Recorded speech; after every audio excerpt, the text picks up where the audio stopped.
Ada perang cuma 38 menit. Beneran, ini bukan adegan film, bener-bener terjadi di dunia nyata.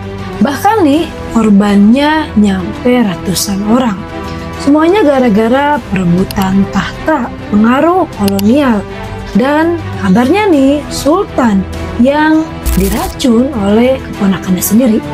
Kudeta diam-diam. Ini nih yang bikin gue suka bahas sejarah peperangan.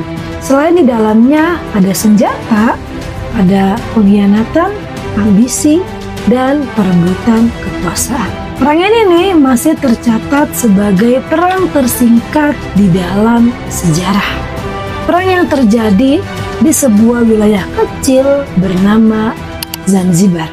Mari kita bahas. Assalamualaikum, halo semua, Ani di sini. Zanzibar ini sebuah kepulauan kecil yang ada di Afrika Timur.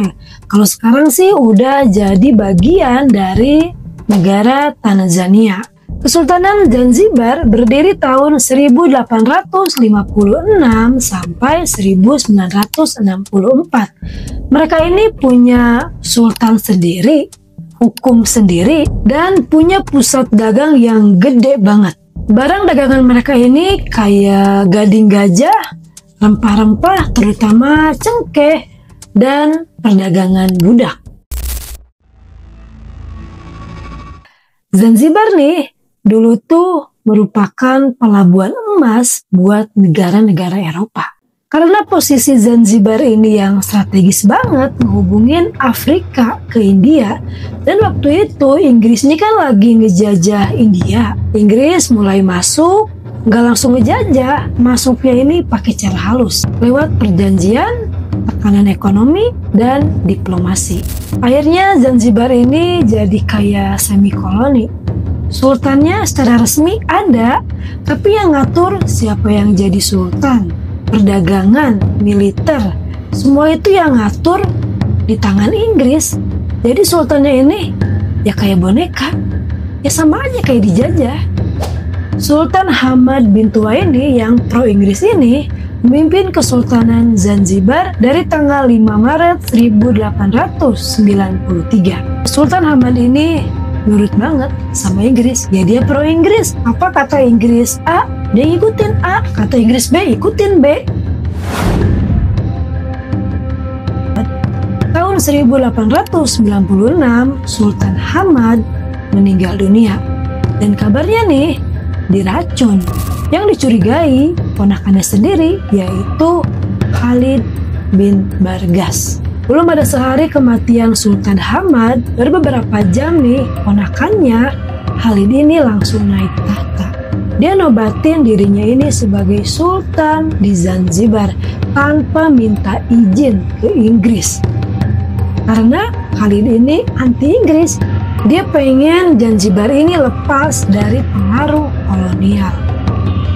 Seperti yang tadi gue bilang di awal kan, kalau yang nentuin kesultanan di Zanzibar itu ya Inggris.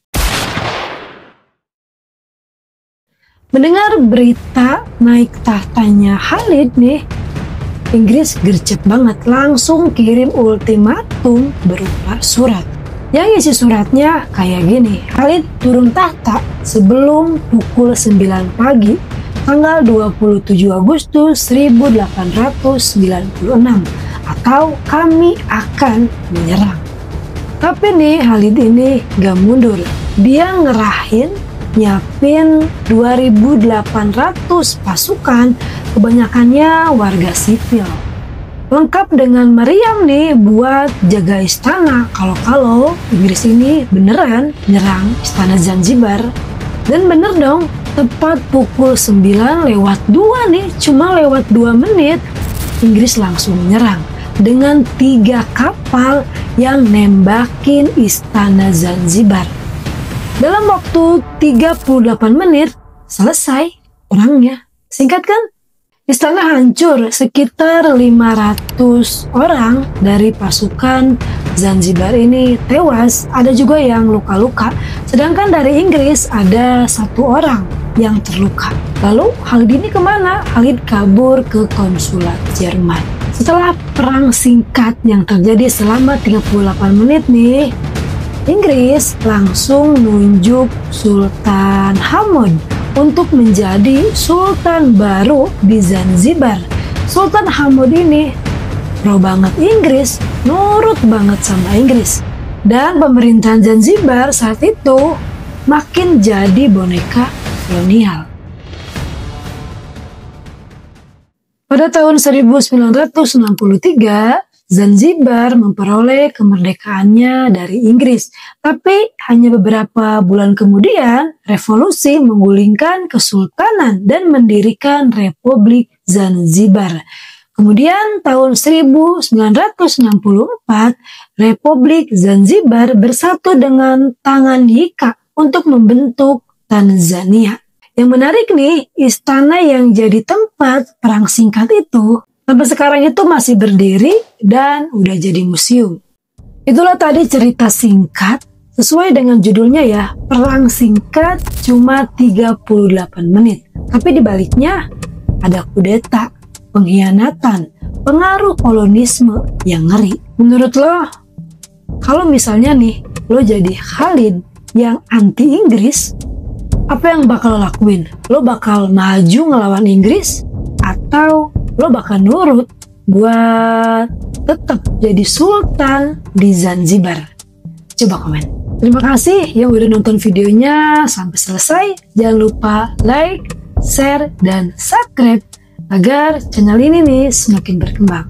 Terima kasih, sehat-sehat semuanya. Assalamualaikum.